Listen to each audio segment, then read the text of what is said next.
Deus.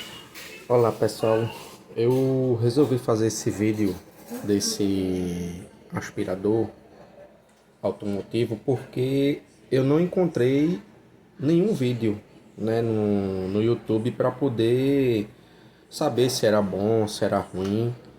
Então eu acabei de receber do Mercado Livre, eu comprei pelo Mercado Livre, tá? Se vocês quiserem, depois eu faço uma postagem aí do lugar, da loja que eu comprei no Mercado Livre. E assim, ele é bastante completo, né?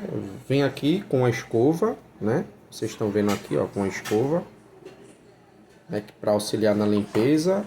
Vem com esse extensor, né? Que conecta aqui no aspirador para poder alongar. E esse alongador também, aqui, né? Aqui tá o cabo. O cabo tem, segundo a caixa, tem 3,7 metros, né? E assim, eu já fiz o teste, tá? Eu já fiz o teste no carro. Funcionou bem, não faz muito barulho, mas de toda forma eu vou fazer um outro vídeo mostrando no carro, né? Que eu vou estar postando em algumas horas, tá bom? Mas de antemão eu gostei do produto. Agora vamos ver só a durabilidade, né, dele.